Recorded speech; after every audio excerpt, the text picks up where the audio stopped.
So it's a privilege for me to be here, and what I'll be doing is spending some time discussing my recent work on Descemet stripping only for Fuchs dystrophy. I have no financial interests, and I will be discussing an off-label use of a Rho kinase inhibitor. So to begin with, the corneal endothelium, possibly the most interesting cell layer in the eye, is a monolayer of hexagonal cells that's derived from the neural crest. This turns out to be significant in the biology of these tissues, which I will not discuss today, but these cells do not divide after birth.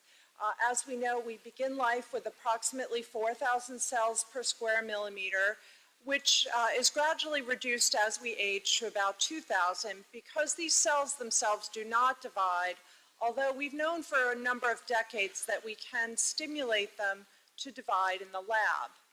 The cells are contact inhibited, which means when a cell reaches its neighbor, it stops growing and migrating. And of course, the function of the endothelium is to maintain the corneal detargescence, which is done by both a passive barrier function and an active energy requiring function. Fuchs corneal dystrophy, described over 100 years ago, is shown here, and it was initially described by Ernst Fuchs in the year 1910 for its epithelial involvement. You can see in the middle slide there, it would be understandable why an early investigator would call this an epithelial disease. It was not until about 10 years later that the role of the endothelium in this condition was determined.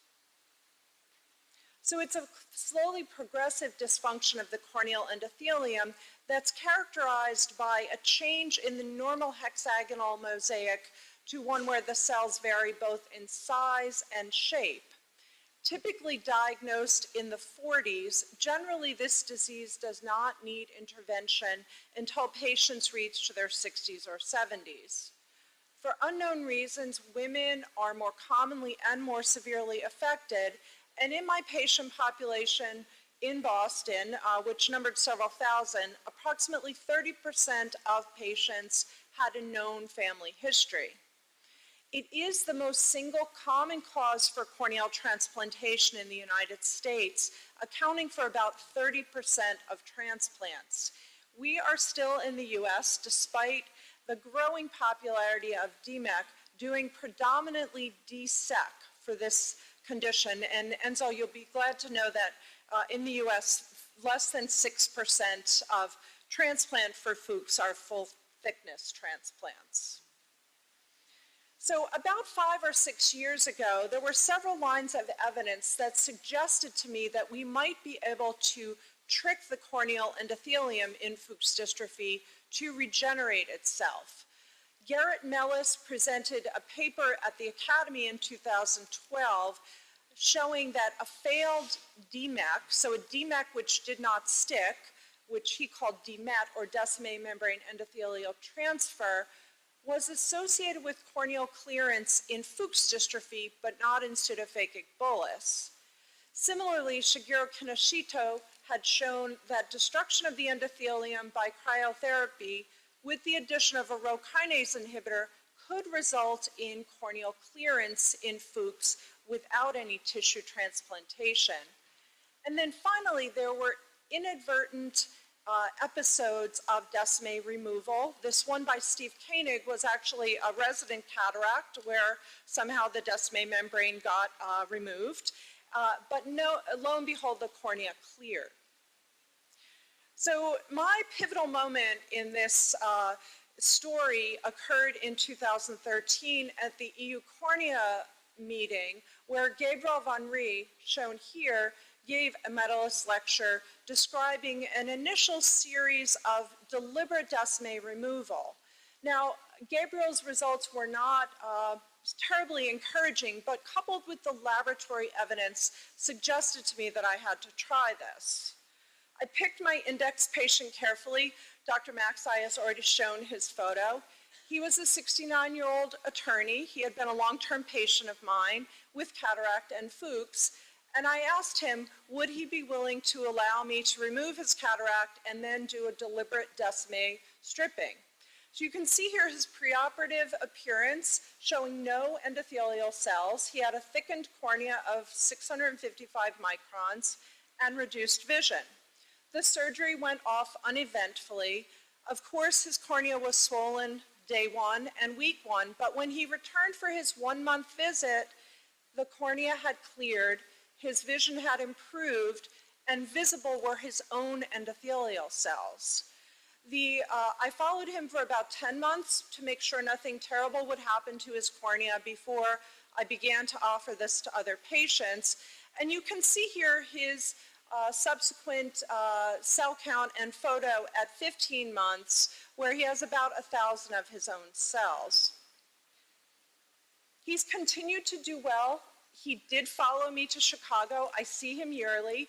He's now 4.5 years after his surgery, doing very well with 20/20 acuity, his own corneal cells, no chronic steroids, and he is happy as I am. And you can see that the American Academy chose to feature us on one of their annual reports last year. This is new data from his last visit in April, and you can see his clear cornea. The white arrow on the top points to the edge of the descemetorrhexis, and the anterior segment OCT shown below highlights the edge of the Descemet stripping, and there does appear to be a hyperreflective membrane, so I do think that this new endothelium is laying down Descemet membrane. So we performed 13 eyes of 11 patients in this initial series. Shown here are my colleagues, Peter Veldman in the upper slide and Durga Borkar, who participated in this study with me. And the initial series was done on people with confluent central guttae and a preserved peripheral mosaic. Within this series, we determined that there were differences in the response rate. Some people cleared very quickly within 1 month. We call those rapid responders. Most patients cleared by 3 months, and then a few stragglers took a few more months, but continued to do well and improve, and we call them slow responders. 10 of our 13 eyes cleared. Those who did not have coexisting retinal problems reached 20/20 or better acuity with a detergest cornea and their own endothelial cell count of approximately 700 to 800.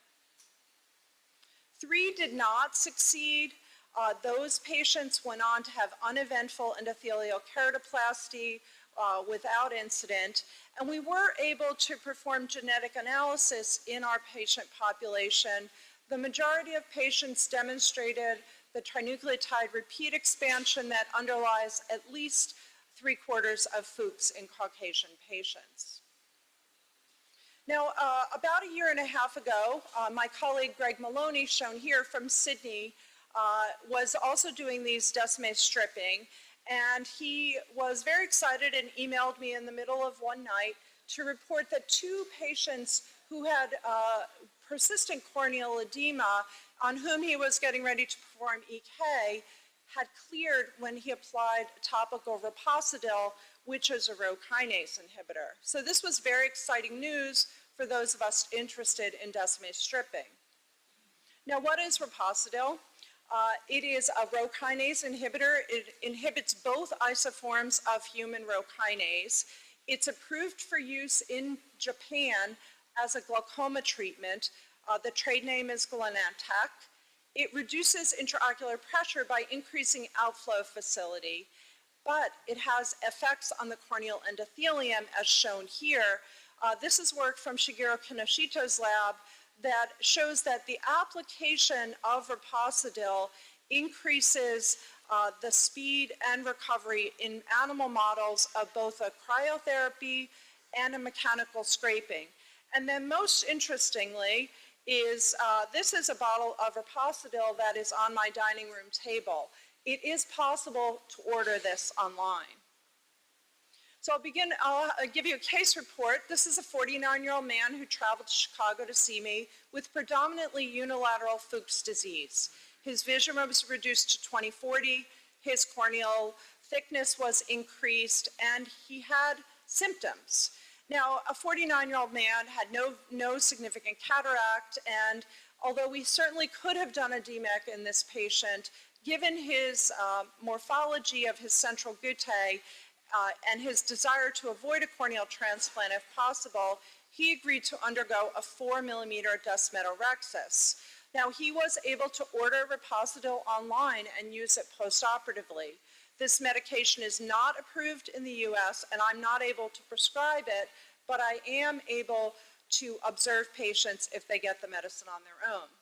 So he returned at day 21 with improved vision, improved pachymetry, and resolved corneal edema and symptoms. And shown here, I'm going to try to play this brief video.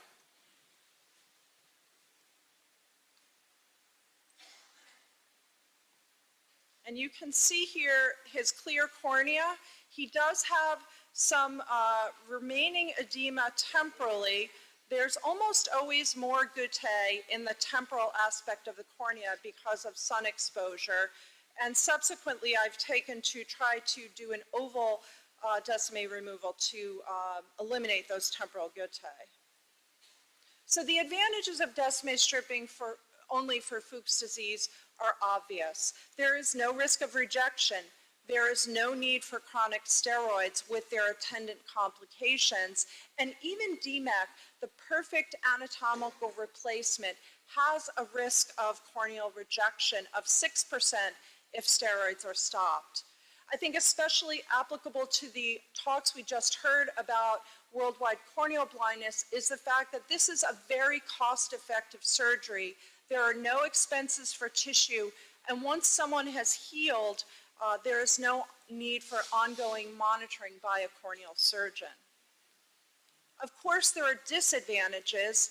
In most series, it's about 75% of people clear. There is a duration of corneal edema, and we really need to, the next stage of our investigations are to determine the optimal patient population. Now, I am a scientist, and I base a lot of my ways of doing things on the literature. So I have reviewed the entire literature of this field, and this is the current state as of the last time I PubMeded this topic. So there have been 51 cases of successful Descemet stripping only in the literature, and fewer of failures. Now, I imagine there are failures that people just haven't published. You don't need to be a statistician to see that there's an obvious difference between the successful ones and the non-successful ones. And clearly, those that are able to have corneal clearance with a 4-millimeter stripping in general do quite well. The sweet spot really for this is approximately 4 to 5 millimeters, although I have had stripped patients up to 6 millimeters and had them clear quite quickly. Interestingly, in this paper from Mass Eye and Ear, this is Roberto Pineda and Ula Yerkunis, when they went to an actual desmetorrhexis technique, so a smooth technique, 10 of 10 of their patients cleared, and I do think there's something to this. So why does Descemet stripping work? Removal of the diseased Descemet membrane and the endothelium releases the contact inhibition of these cells, allowing the healthier peripheral cells to migrate centrally. We do know there are stem cells present in the periphery of the corneal endothelium. And a remaining question is, are these cells dividing or simply migrating? More importantly, why doesn't it work in everyone? Is it a physical characteristic? What is the best size and shape of the desmetorrhexis? Do we need to cover the bare stroma as been suggested by our colleagues in Singapore? Is a smooth edge better than jagged? Is there severity of the disease? For someone who has guttae limbus to limbus, this technique will not work because it relies on reserve of healthier endothelium in the periphery. Is it the ability to remove all guttae? Viri Kokaba has shown quite beautifully that guttae are actually toxic to the endothelium. And finally, is there a genetic predisposition that will predict whether someone will respond to decimate stripping only? So in conclusion, decimate stripping only for Fuchs has been successful in about 75% of patients over multiple series done by multiple investigators, most clear within 3 months, some as rapidly as 1 month. And early anecdotal evidence suggests that topical Rho kinase inhibitors can turn non-responders into responders. There are remaining questions, including the optimal patient population, the optimal characteristics of the descemetorrhexis, the optimal amount of postoperative steroids, and of course, further studies with the Rho kinase inhibitors. Dr. Maxey will be presenting a paper tomorrow on her work with topical Reposidil.